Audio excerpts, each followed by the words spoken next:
Barcelona ने Copa del रे semifinal first leg में अवे जाकर एटलेटिको मैड्रिड के अगेंस्ट जो 4-0 का लॉस खाया है ना। ऑनेस्टली मैं इस मैच के बारे में बात भी नहीं करना चाहता था, इतना ऑफुल परफॉर्मेंस था कि सीधा दिमाग से निकाल देने का मन करता है। क्योंकि बार्सिलोना का ये अंडर हंसी फ्लिक बाय फार सबसे वर्स्ट गेम था। और हाँ, अब यूजुअल साइकिल शुरू होगी एक्सक्यूजेस की।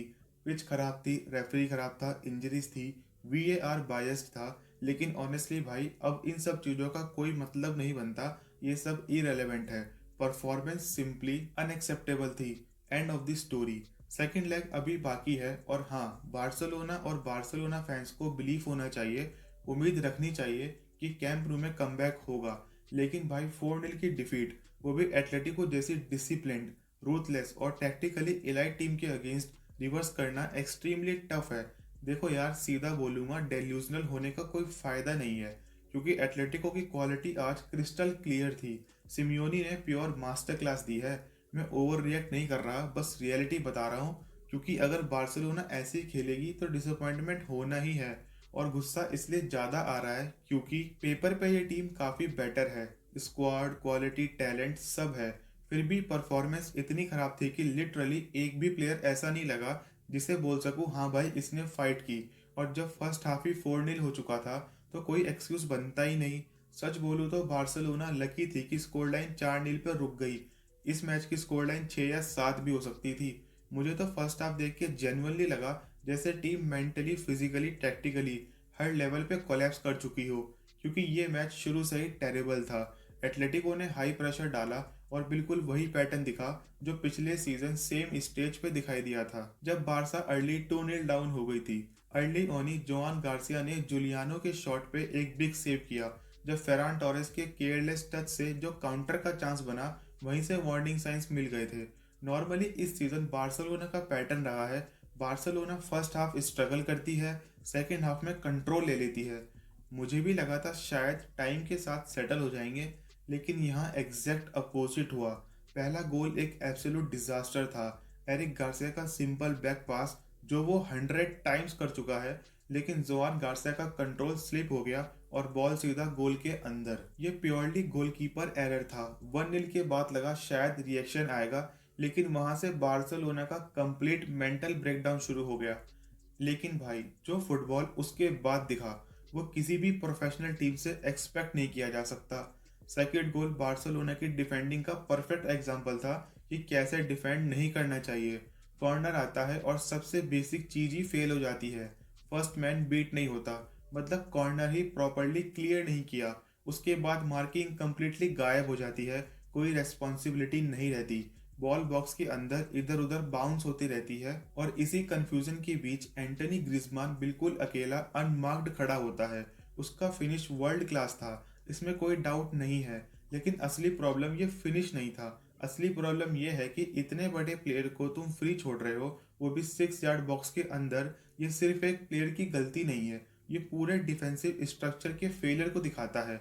और इसके बाद लुकमैन का गोल एक अनसेल्फिश मूव से आता है, जहां एटलेटिको मैड्रिड के प्लेयर्स काम रहते हैं और सही डिसीजन लेते हैं, जबकि बार्सिलोना पैनिक मोड में होती है। और फिर हाफ टाइम से पहले जुलियानो सिमियोनी स्कोर करता है। एंड वो एक ऐसा प्लेयर है जो काफी टाइम से गोल नहीं कर पा रहा था। और फिर यही गोल सिंबल बन जाता है पूरे मैच का।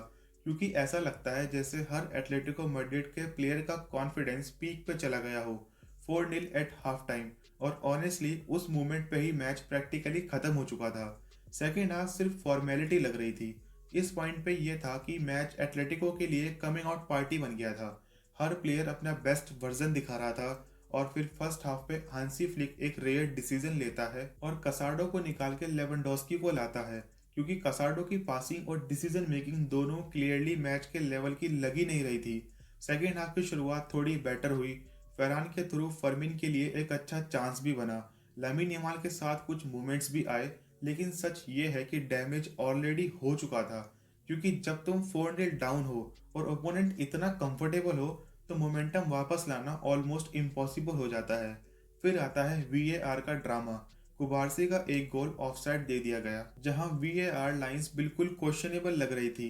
7 से 8 मिनट का चेक होता है, गेम का रिदम कंप्लीटली मार दिया जाता है और फिर भी एक कंट्रोवर्शियल डिसीजन आता है। लामिन को बॉक्स के अंदर गिरा दिया जाता है। बाल्डे पे डेंजरस चैलेंज होता है, लेकिन रेफरी का स्टैंडर्ड पूरे मैच इनकंसिस्टेंट रहता है। कभी फाउल, कभी इग्नोर, कोई क्लैरिटी ही नहीं थी। लेकिन यहाँ एक बात क्रिस्टल क्लियर होनी चाहिए कि रेफरी ने मैच नहीं हराया, पिच ने मैच नहीं हराया, बल्कि बार्सिलोना खुद मैच हारी है और बुरे तरीके से हारी है। फ्लिक के सब्स्टिट्यूशंस काफ़ी लेट आए और जो प्लेयर्स आए वो गेम का फ्लो चेंज नहीं कर पाए। जोआन गार्सिया ने 4 गोल्स कंसीड किए और एक क्लियर मिस्टेक की जो अर्ली कॉन्फिडेंस को हिट कर गई। डिफेंस में कुंडे, कुबार्सी और बाल्डे सब एक्सपोज हुए, स्पेशली हाई लाइन की वजह से। मिडफील्ड में फ्रैंकी डियोंग का ये लॉन्ग टाइम का वर्स्ट परफॉर्मेंस था। फेरान टोरेस लेजी लगा। लेवेंडोस्की ऑलमोस्ट इनविजिबल रहा। सिर्फ लमीन यमाल ने थोड़ी फाइट दिखाई, चांसेस क्रिएट किए और पेनल्टी भी डिजर्व की। इसलिए उसके बिग गेम प्लेयर होने पे क्वेश्चन उठाना बिल्कुल अनफेयर है। टेक्टिकल लेवल पे भी ये फ्लिक के सिस्टम की डार्क साइड थी। हाई लाइन जब काम करती है तो फुटबॉल देखने में ब्यूटीफुल लगता है, मज़ा आता है, टीम डोमिनेट करती है। लेकिन जब वही सिस्टम फेल होता है तो डिफेंस कंप्लीटली नंगा हो जाता है। एंड हमें क्रेडिट देना पड़ेगा एटलेटिको को। डिएगो सिमियोनी ने प्रॉपर मास्टर क्लास दी है।